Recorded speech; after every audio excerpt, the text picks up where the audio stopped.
Copper. This mineral rarely makes headlines, yet your body cannot function without it. Copper enables iron absorption and transport, making it essential for red blood cell production, even though it is not part of hemoglobin.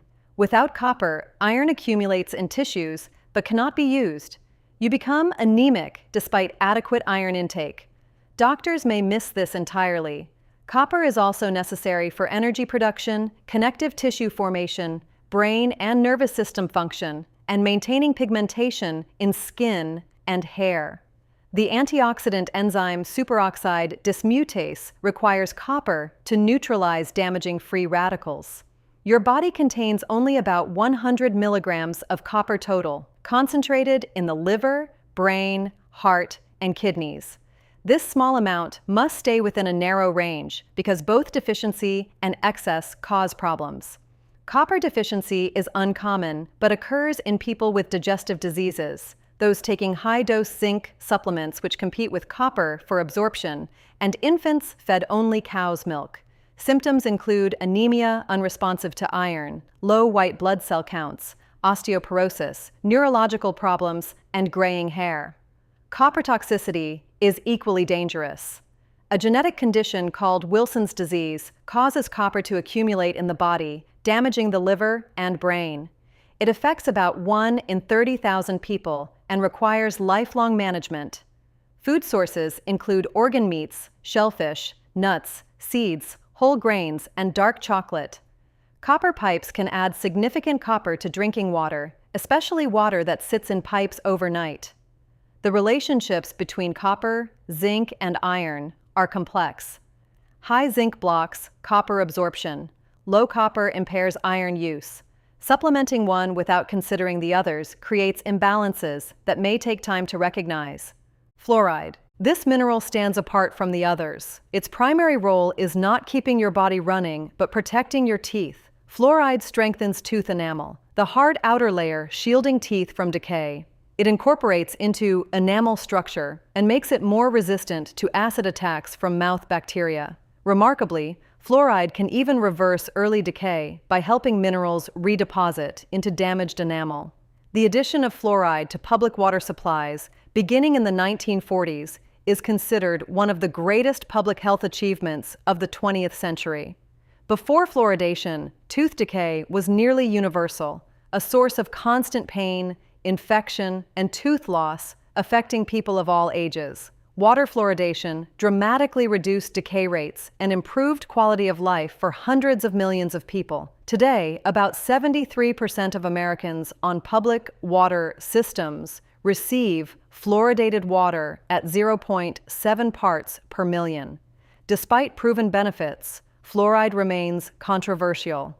Excessive fluoride during childhood causes dental fluorosis, white spots, or, in severe cases, brown staining and pitting of teeth.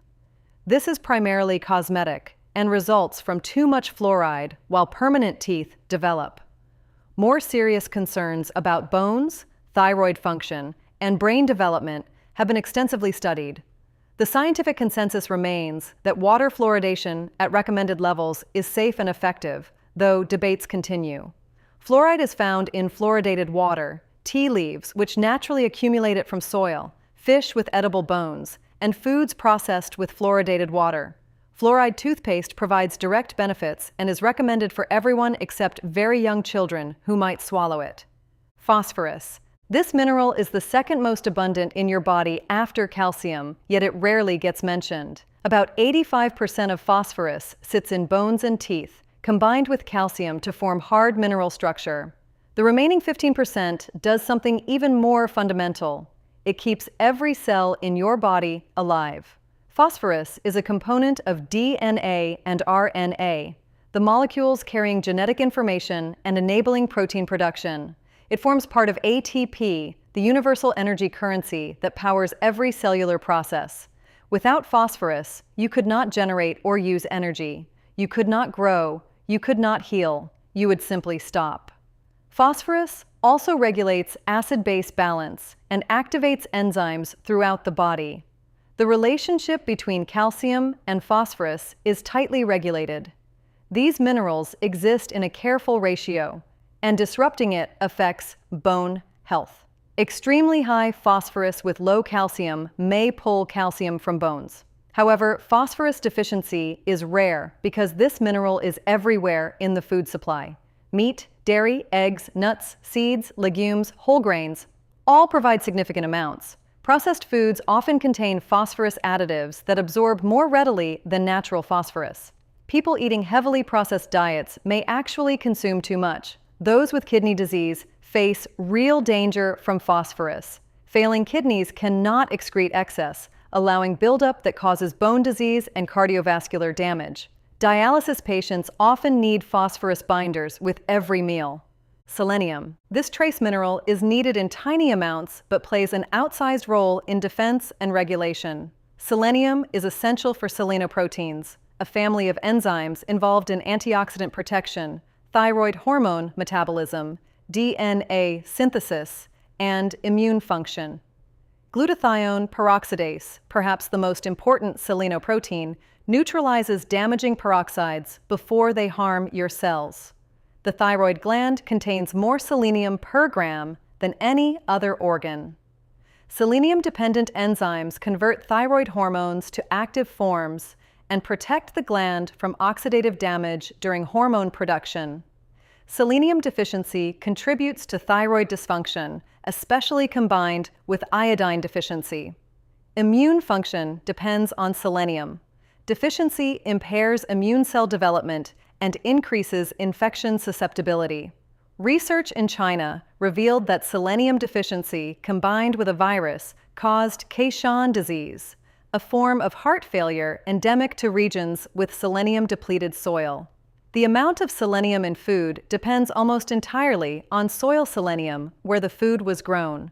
Brazil nuts from selenium-rich regions contain extraordinary amounts, so much that eating several daily could cause toxicity. Other sources include seafood, organ meats, muscle meats, and grains. Selenium toxicity causes hair loss, nail brittleness, nausea, and neurological damage. The margin between enough and too much is narrow, making high-dose supplementation risky. Iodine. This mineral has one job, but that job is critical. Iodine forms thyroid hormones, which regulate metabolism, growth, and development throughout life. Without enough iodine, the thyroid cannot produce adequate hormones, and every organ system suffers. Iodine deficiency is the leading preventable cause of intellectual disability worldwide. During pregnancy and early childhood, thyroid hormones are essential for brain development. Severe deficiency causes cretinism, profound intellectual disability, stunted growth, and physical abnormalities. Even mild deficiency during pregnancy can permanently reduce a child's cognitive potential. Before iodine was added to salt in the 1920s, deficiency was common in inland regions far from the ocean. Goiter, visible thyroid enlargement, affected millions. Salt iodization nearly eliminated deficiency where implemented, saving countless minds. But deficiency has resurged in some populations. People reducing salt for heart health may inadvertently cut iodine. Sea salt and specialty salts typically lack added iodine. Plant-based diets without seafood or iodized salt risk insufficiency. The ocean is the primary iodine reservoir, making seafood and seaweed the richest natural sources. A single sheet of nori seaweed can provide a day's worth. Dairy contains iodine from equipment disinfectants. Eggs provide modest amounts. Prenatal vitamins increasingly include iodine because needs rise during pregnancy and breastfeeding. Manganese. This trace mineral supports enzyme function throughout your body, overlapping with but distinct from other minerals. Manganese activates enzymes for amino acid, cholesterol, and carbohydrate metabolism. It is essential for bone formation, blood clotting, and connective tissue production. Manganese-containing enzymes protect mitochondria from oxidative damage. Unlike minerals where deficiency is common, manganese deficiency in humans is extraordinarily rare. The mineral is widespread in plant foods, and your body efficiently retains what it absorbs. Deficiency has only been produced in artificial, experimental conditions. The real concern with manganese is toxicity. Occupational exposure through inhaled manganese dust in mining, welding, and battery manufacturing causes manganism, a neurological syndrome resembling Parkinson's disease. Workers develop tremors, difficulty walking, and psychiatric symptoms. Dietary toxicity is rare, but occurs in people with liver disease and those drinking contaminated water. Whole grains, nuts, seeds, legumes, leafy vegetables, and tea provide manganese. The average diet supplies adequate amounts without supplementation. Chromium. This mineral enhances insulin action, the hormone controlling blood sugar. Chromium helps insulin bind to cell receptors, improving the body's ability to move glucose from blood into cells. This role has made chromium supplements popular among people with blood sugar concerns and those hoping to lose weight. However, evidence for supplementation benefits is mixed. Some studies show modest blood sugar improvements. Others show nothing. Benefits may only appear in those who are actually deficient, and true chromium deficiency is rare, except in people on long-term intravenous nutrition. Symptoms of deficiency resemble diabetes, glucose intolerance, neuropathy, and unexplained weight loss. Meat, whole grains, some fruits and vegetables, and spices contain chromium, though amounts vary widely. Stainless steel cookware can increase chromium content of acidic foods cooked in it. Different supplement forms have different safety profiles. Trivalent chromium in food and supplements has low toxicity. Hexavalent chromium, an industrial compound, is highly toxic and carcinogenic. These share an element name, but nothing else. Molybdenum, T, his trace mineral with an unusual name, enables essential chemical reactions you never notice. Molybdenum functions as a cofactor for enzymes processing sulfur-containing amino acids and helping detoxify certain compounds. A genetic defect preventing molybdenum incorporation causes severe neurological damage and early death, proof of how essential this mineral is despite being needed in microscopic amounts. Dietary deficiency has never been documented in people eating normal diets. It occurred once in a patient on artificial nutrition lacking molybdenum, causing rapid heart rate, mental disturbances, and coma, all reversed when molybdenum was provided. For practical purposes, eating food means getting enough molybdenum. Legumes, grains, and nuts are rich sources. Unlike some trace minerals, molybdenum is efficiently absorbed and excreted, making both deficiency and toxicity rare.